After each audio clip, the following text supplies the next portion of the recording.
Sejam bem-vindos ao canal Morcego, meu nome é Fábio e hoje, meus amigos, voltamos ao quadro de Bate História para falar de um dos locais mais importantes no que envolve toda a mitologia de Gotham City e do universo do Batman, que é o Asilo Arkham. Tal qual a própria Gotham City, o Asilo Arkham é de certa maneira uma espécie de personagem coadjuvante em todas as histórias do Homem-Morcego, sendo sempre um local muito referenciado porque é onde ficam os malucos, né, os criminosos insanos de Gotham. E é interessante que o Sanatório só foi aparecer nas histórias do Batman na Era de Bronze, lá com os roteiros do Danny O'Neill, e que teve uma fundamentação maior com os trabalhos do Len Wein. Antes de começar, é só bom ressaltar que o Asilo Arkham não foi a primeira instituição para pessoas insanas que Gotham City teve. Na verdade, anteriormente, em outras histórias, desde a Era de Ouro, nós tínhamos um instituto aparecendo, qualquer instituto, não necessariamente um local específico. Tanto é que, por exemplo, na edição número 1 de Batman, de 1940, você vai ver o Hugo Strange invadindo um asilo, ou melhor, um sanatório. Na Batman número 74, você vê o Coringa sendo julgado e condenado a ser internado em um asilo.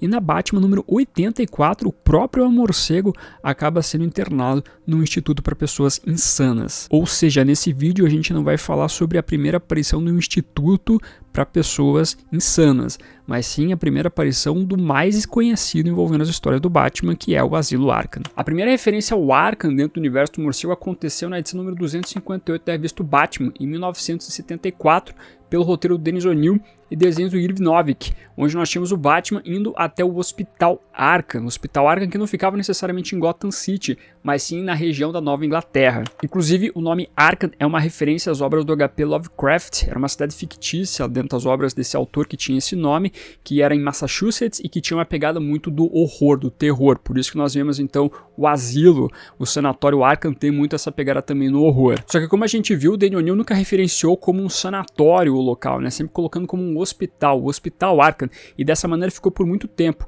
Isso acabou sendo mudado pelo Len Wein mais pra frente, na edição número 326 da revista Batman, onde realmente o Arkham começou a ser chamado de asilo e começou a fazer parte de Gotham City também. Nesse começo, o Gotham City não tinha um mapa oficial, né? Conforme a gente viu até naquele meu outro vídeo de Bate História, o mapa oficial da cidade vai surgir a partir da saga Terra de Ninguém no final dos anos 90. E aqui a gente tá falando dos anos 70. Mas segundo informações do próprio Len Wein, o Asilo Arkham ficava ao norte da cidade, numa região arborizada. Um mapa não oficial de Gotham City acabou aparecendo nas revistas do Monstro do Pântano, especificamente em Swamp Thing volume 2, número 53, onde nós tínhamos a caracterização dos bairros de Gotham City. E o Asilo Arkham ficava no bairro de Somerset, bem mais para a região norte. Lembrando que esse mapa não caracterizava a cidade de Gotham City como realmente uma ilha. Só mais para frente, no mapa oficial de Gotham City, que a gente veria a cidade ser colocada como uma ilha gigante. E toda a região onde fica o Asilo Arkham, na verdade, ele tem uma história anterior à chegada do Amadeus Arkham, né, da família Arkham, na verdade, como um todo. Nós temos um quadrinho chamado Asilo Arkham, Inferno na Terra, que destaca que em Gotham City, no ano de 1900,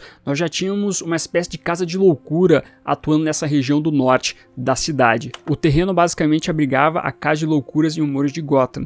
Ele era de propriedade de um especialista em ocultismo chamado Jason Blood, conhecido muito como Etrigan, que acabava realizando exorcismos em doentes mentais. Seus pacientes vinham predominantemente dos bairros pobres e supersticiosos de Gotham, onde distúrbios psiquiátricos eram considerados sinônimos de possessão demoníaca. Jason Blood manteve os seus acusados famintos e confinados em gaiolas suspensas, até mesmo assassinando alguns na tentativa de obliterar seus espíritos malignos. Mais pra frente, a Casa de Loucura de Gotham então foi fechada e o terreno foi vendido para os Arkhams. É então que a gente chega num ano muito importante, que é o 1920, que é muito lembrado pelos leitores por causa do quadrinho do Grant Morrison e Dave McQueen, que é Asilo Arkham, uma séria casa em um sério mundo. Só que toda aquela história que envolve Elizabeth Arkham, Amadeus Arkham, Mad Dog, etc., não é um enredo original do Grant Morrison, mas sim uma trama que acabou sendo fundamentada pelo Len Wein em uma revista chamada Who is Who. O Len Wein acaba criando todas as bases do que envolve então o asilo, destacando que o Amadeus Arkham, que é o fundador do asilo, acabou recebendo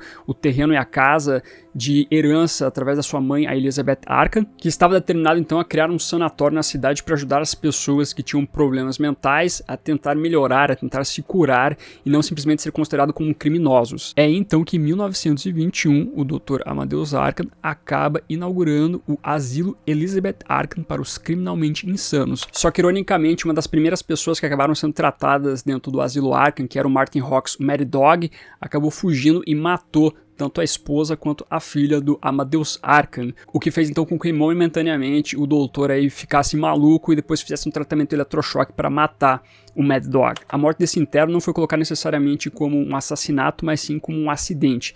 Mais pra frente, em 1929, o Amadeus realmente fica maluco, realmente é perceptível que ele acabou tendo problemas, visto que ele tentou matar o seu corretor da bolsa. Lembrando que em 1929 nós temos o crash da bolsa dos Estados Unidos. Isso fez então com que o fundador acabasse sendo internado no asilo, ele passou todo o seu tempo por lá, inclusive falecendo no local. O Grant Morrison e Dave McQueen, através então da obra do Asilo Arkham, acabam aumentando, fundamentando um pouco mais o que envolve toda essa obra, trazendo essas informações de enredo trabalhadas pelo Len Wein nessa revista no Who is Who, destacando então não só essa questão da loucura do Amadeus Arkham, bem como o fato de que ele teria matado a sua mãe, que a princípio era dado como um suicídio, mas na verdade era uma repressão da memória que o Amadeus fez. Ele acaba depois descobrindo que sim, ele matou a sua mãe, bem como existiu o fato que já no passado, desde o momento que a família Arkham começou a se abrigar nessa casa, existia um espírito que rondava o local, que estava no formato de um morcego.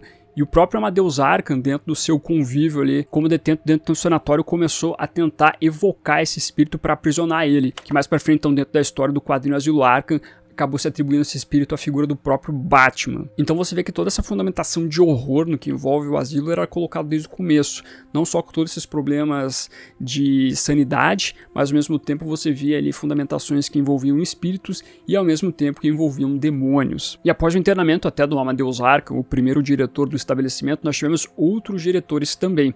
O primeiro acabou sendo o Professor Mile, que é conhecido um pouco nos quadrinhos dos anos 70 do Homem-Morcego, bem como é um personagem que apareceu na série animada clássica dos anos 90, mas não necessariamente era colocado como o diretor do asilo. O personagem, na verdade, é uma criação do Bill Finger e do Sheldon Moldoff, tendo sua primeira aparição em Detective Comics número 247, de setembro de 1957. Mas dentro das notas do Len Wein, o Professor Mile é colocado como o diretor que substituiu Amadeus Arkham. E, ironicamente, o próprio Professor Mile também acabou sendo internado no asilo. Depois do diretor Mile acaba vindo o Byron Blaine, que é um diretor que não teve nenhum problema.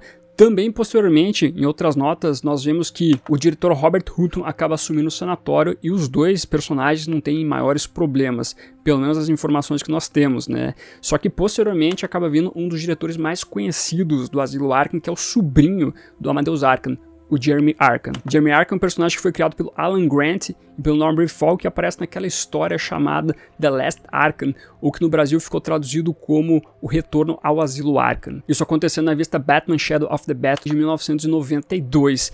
E é interessante que o Jeremy Arkham, ele era um cara que ele era bem perturbado. Tanto é que quando ele chega para ser o diretor desse asilo, ele refaz o asilo, cria toda uma espécie de labirinto no asilo para dificultar a fuga dos presos ou dos detentos, e é nesse período também que surge outro criminoso muito conhecido, o outro detento muito conhecido, que é o Mr. Zsasz. E o Jeremy Arkham acabou sendo diretor por um bom tempo, na verdade até hoje em dia ele é. De vez em quando ele acaba sendo substituído, mas oficialmente se colocou esse cara sendo aí o grande chefão da parada toda. Agora outro ponto que a gente entra aqui que é importante é destacar a questão do Asilo Arkham e suas reconstruções com o passar do tempo. Eu acabei mencionando essa reconstrução que o Jeremy Arkham faz quando ele chega para ser o novo diretor, mas a gente tem toda uma evolução no que envolve então as modificações inclusive do local onde fica o Asilo Arkham. A gente então tem essa informação que o asilo ficava no norte de Gotham City, né, numa área arborizada. Em tese, o local continuou sendo esse mesmo, né, nenhuma modificação, até porque nesse período nós não tínhamos o mapa oficial, só que nos anos 90 nós tivemos a queda do morcego.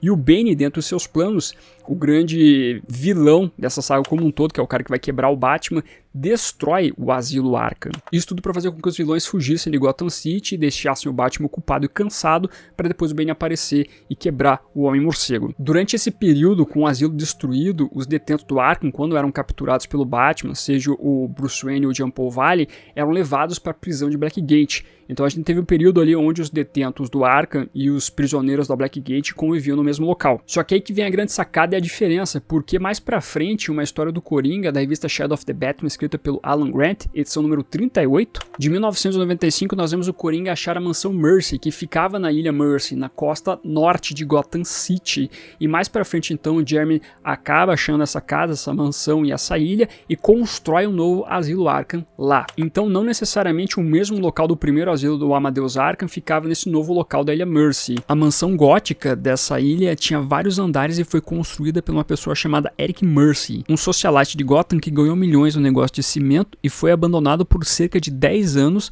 quando depois o Coringa acabou achando o tal local. Como essa mansão estava numa ilha e era um local afastado, o Jeremy Arkham então achou que era um bom local para construir um novo asilo. Aí então em 1999, quando nós temos a saga Terra de Ninguém, que nós temos a aparição no primeiro mapa oficial de Gotham City, o asilo Arkham sempre foi colocado dentro dessa ilha no norte de Gotham City. Mais pra frente, depois da suposta morte do Batman naquela saga da Batalha do Capuz, o Máscara Negra liberta então os detentos do asilo Arkham e também faz uma explosão controlada do asilo, destruindo o local. É então que é revelado que o Jeremy Arkham conseguiu encontrar novos projetos de um novo asilo que foram feitos no passado pelo Amadeus Arkham. Então ele usa esse novo projeto para reconstruir o asilo Arkham e dar uma cara nova então para este ambiente. Depois a gente vai descobrir que na verdade o Máscara Negra era o próprio Jeremy Arkham. Só que essas histórias acabam sendo ignoradas porque depois disso nós temos os Novos 52. Visto que depois o Jeremy Arkham volta a ser o diretor do asilo e ninguém atribui a ele como um grande vilão de Gotham City através aí do Máscara Negra. Mas o fato interessante durante essa fase Novos 52 da revista do Batman Eterno é que o asilo Arkham acaba sendo destruído novamente e nesse período o Bruce Wayne estava tendo alguns problemas envolvendo uma conspiração de vilões através do silêncio que fizeram com que ele perdesse toda a sua grana. Como ele foi à falência, o município acabou pegando então a Mansão Wayne para tornar o novo Arkham. Inclusive nós temos a revista chamada Mansão Arkham, onde o Bruce ou o Batman fica vigiando mais de perto então os detentos que nesse período estavam na sua mansão aí sendo cuidados. É só na fase do Rebirth que o asilo Arkham é reconstruído e a Mansão Wayne volta a ser a mansão do Batman. Depois de tudo isso, depois de todas essas mudanças e assim por diante, o asilo Arkham sempre foi atribuído dentro do mapa de Gotham City na ilha ao norte de Gotham, lá nessa ilha isolada que antes era a Ilha Mercy. Conforme a gente vê, por exemplo, nesse guia aqui que eu explorando Gotham, o asilo Arkham realmente fica nessa ilha no norte e tem a mesma história que a gente viu com o passar do tempo, onde o Amadeus Arkham recebeu essa casa da sua mãe e construiu o sanatório por lá, que depois acabou sendo reconstruído umas 2 vezes pelo Jeremy Arkham. Não é citado um local diferente depois sendo levado para a Ilha Mercy. Na verdade, a gente tem ali o Arkham sendo sempre o local que veio do Amadeus Arkham dentro dessa ilha. Meio que foi uma conjunção de tudo que a gente viu no passado com as novas histórias do Batman, criando essa cronologia aí, onde colocava o asilo Arkham sempre numa ilha afastada. De qualquer maneira, então, dentro do que envolve a evolução do asilo e dentro da sua história com o passar do tempo em Gotham City e das mudanças que nós fomos vendo na cronologia, mais ou menos então a gente estabelece lá que o local surgiu em 1974 nas histórias do Daniel New, foi tendo um escopo através do Len Wein e do Grant Morrison, Dave McQueen, para ter uma fundamentação maior através inclusive da figura do próprio Alan Grant com a criação do Jeremy Arkham, né? E que foi evoluindo com o passar do tempo aí em outras histórias. Mas as histórias mais notáveis no que envolve a fundação e toda a sua trama, todo o seu escopo, são desses artistas, são desses quadrinistas. E o asilo Arkham não é só usado também nas histórias do Batman, né? Como eu falei, ele foi usado, por exemplo, pelo Alan Moore nas histórias do Monstro do Pântano, nas histórias do Neil Gaiman do Sandman também o asilo Arkham aparece, ele aparece em Orquídea Negra, que também é do Neil Gaiman. É um estabelecimento que é bem referenciado nas histórias da DC, seja de qualquer tipo de personagem, quando você fala de um manicômio, quando você fala de um sanatório. Também tivemos várias transposições para filmes, séries, animações e assim por diante. Toda a trilogia Arkham, né, de jogos se baseia também no fato que o primeiro jogo se passa no asilo Arkham, um asilo diferente também, mas cada jogo, cada filme, cada animação, cada série tem um asilo Arkham diferente, mas dos quadrinhos, dentro das origens dele, nós temos isso, que acaba sendo uma história muito interessante de um local muito importante da cidade como um todo. Mais informações aí sobre esse asilo a gente vai complementando com o passar do tempo com outros vídeos aí que com certeza vão rolar no canal nesse quadro de Bate-História. Quero saber se você conhecia toda essa história do Arkham, se você tem algo a acrescentar. E se você gosta das histórias como, por exemplo, do Grant Morrison, se você já leu Asilo Arkham, Inferno na Terra e assim por diante, traga seu comentário aqui embaixo, quero saber tudo de você. Bem como aproveita, deixa um estabelecimento aí de loucura. Acha um emoji que represente isso, para simbolizar que você ficou até o final do vídeo. Muito obrigado. Curta, compartilhe, se inscreva no canal se você é novo ou nova, marca o sininho para você não notificar novos vídeos. É isso, vou ficando por aqui. Como sempre, no final do vídeo nós temos os membros do canal, a galerinha que mantém este canalzinho aqui de pé. Agradeço demais a colaboração de vocês, bem como de você que faz suas compras através dos links da Panini, Amazon, Magazine Luiza, Submarino e assim por diante. Meu muito obrigado como sempre, e se você está chegando agora e quiser ajudar o canal, os links estarão na descrição. Aproveita que você tá aí, meu amiguinho, dá uma olhadinha no vídeo que está aparecendo agora. É um vídeo que vale o seu clique. Agradeço a sua companhia, até a próxima e fui.